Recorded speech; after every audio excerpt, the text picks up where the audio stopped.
Hello, everyone. It's June 19th. It's Tuesday. It's Harp Tuesday. In this episode, I'm going to be talking about ornamentation.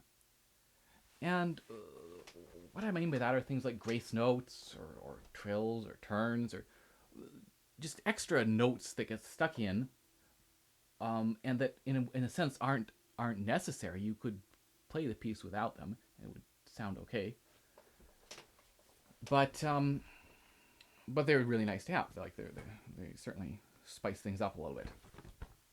Now, I come from a classical background, so that's mainly what I'm going to be talking about, and I'll talk a little bit about some traditional Celtic ornamentation. But first, I'm just going to talk about ornamentation in general, and in a sense, you can think of it as just playing a bunch of notes, and there's no. I mean, with a trill, for example, we might do a little bit of oscillation, but I've never been a huge believer in that. And what by oscillation, what I mean is the rotation of the arm of the wrist moving up and down like this.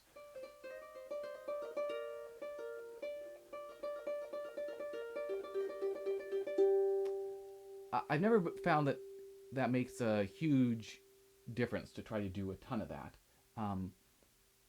So you can play around with it a little bit, and obviously different people will find it to be more or less helpful. But basically, you're just playing notes like normal, and that's the same thing with most ornamentation. You're playing some turn.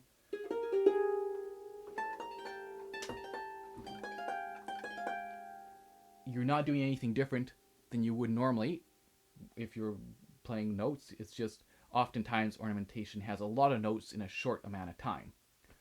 And in terms of that, one of the things to think about is you want to make sure that even if you're playing a bunch of these little notes, and even though they are often, if they're written in on the music, they might be written in as small little notes. Here's an example. I'm going to play a couple spots from this is the Boieldieu concerto, the second movement.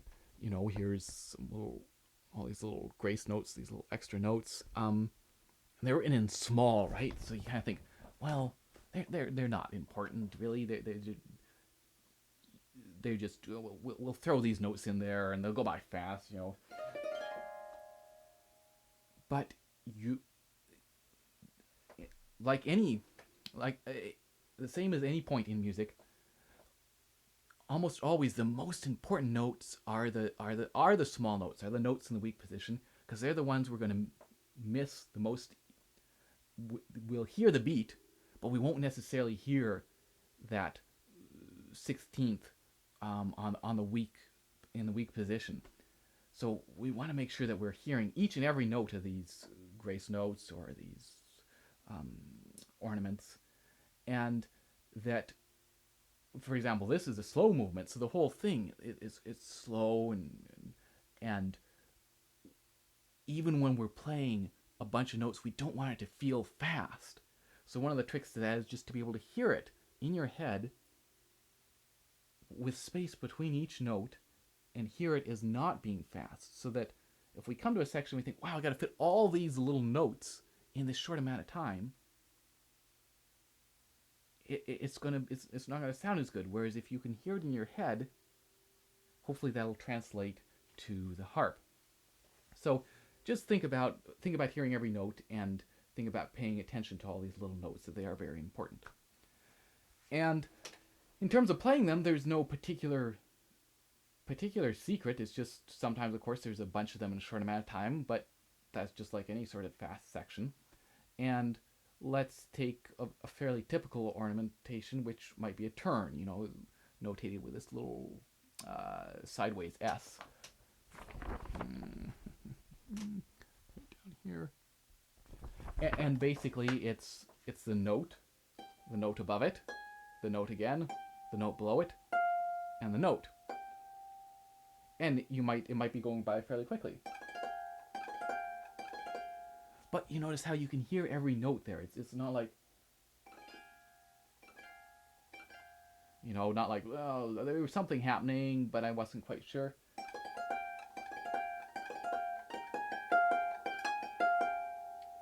So that's, you know, that's fairly fast. You can break it down to probably the most difficult parts are when you're turning around. We can play, should be able to play that pretty much as fast as we want, right? But it's that turn from going up to going down that's a little more difficult. So we can practice playing two, replacing, not worrying about stopping the string, and then playing one, come off. You know, here I'm ready to play two. You can play two and come off.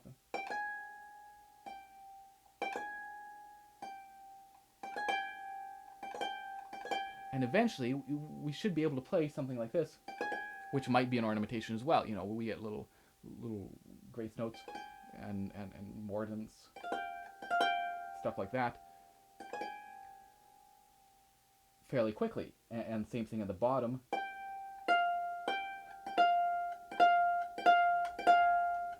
Get used to playing 2 and 3 and having 1 be ready to play. But there's no, I'm not doing anything particularly special in terms of technique. It's just the way I'd normally be playing. You know, while the finger is going down towards the palm, it's probably not closing all the way because we got other fingers on there, and it's fairly fast. Everything's nice and relaxed.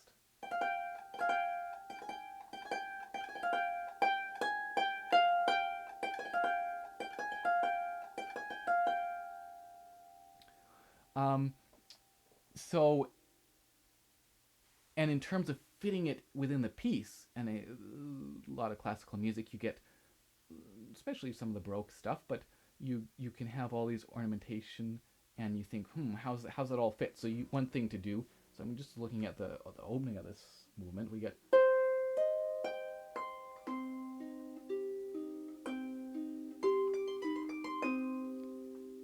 And I got this out today and was looking at this before I started filming this, and you know, you look at it and say, okay, what's exactly happening here? So you can, for example, ignore the ornamentation and leave it out. Okay, so that's we get a broad sense of what's happening, and right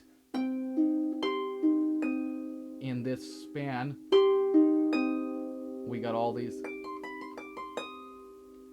and then you can just take it really slowly, and you might, for example, here, you know, I marked in which note in the right hand is corresponding with this note in the left hand, so that I can then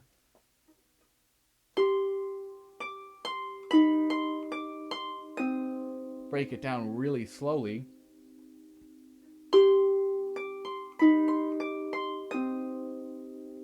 and fit it together. And of course you can practice the right hand by itself for speed and evenness and that feeling of, because this is a beautiful slow movement of having it be relaxed even though there's a lot of notes in a short amount of time.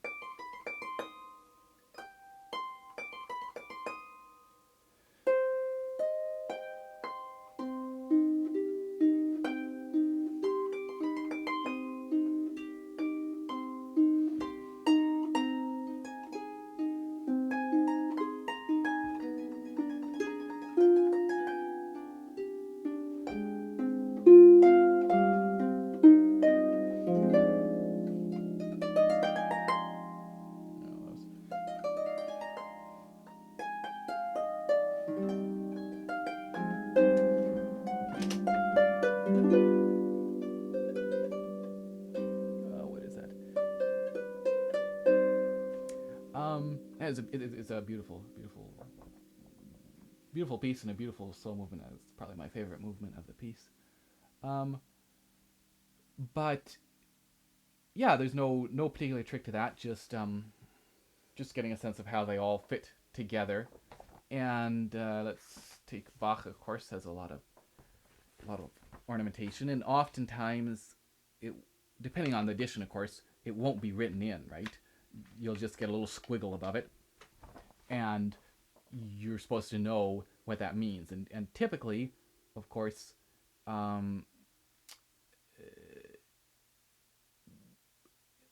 in Bach's pieces, typically it will mean, these little squiggles will mean that you're starting above the note. So if you have this, you're going, or some number, depending on the amount of time you have. But for something like this, I would definitely suggest, we have all these great resources on the internet. Look up Baroque ornamentation or look up Bach ornamentation, and you should be able to find some nice somebody laying out for you what this little symbol means and what that little symbol means. And always feel free to, if you're arranging something yourself, transcribing something yourself, to leave some out or leave all of them out. If it's it's easier to do a lot of that stuff on the piano than it is on the harp. So, but being able to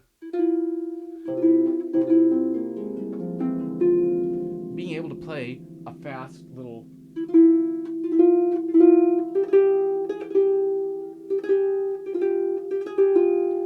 fast little grace notes is definitely a good skill to have, and there's no secret to that. It's just practice and analyzing. Is there some particular something that feels more awkward than, as I said in that turn? It's the shifts from going from playing up to going down to going up again that are probably going to be the most awkward. So you can break that down and work on that. And of course, a lot of traditional Celtic music, people will throw in a whole bunch of ornamentation. You might have, of course, you might learn the piece by ear. You might have a sort of the equivalent of a fake sheet. The tune, the chords, but then feel free to throw in all these ornamentation. And that's not really my area of expertise. But you can always, if you're not sure, you listen to stuff on YouTube and you can experiment yourself to see what sounds good. So, for example, you might have, this is the end of O Carolyn's Welcome.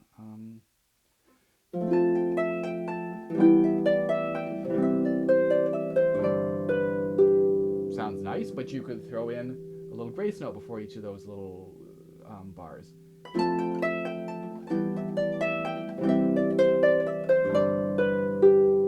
And again, even though these are fast and firm, you don't want them to get lost. And there's probably less chance that they will, but that even though they're shorter, they're still important.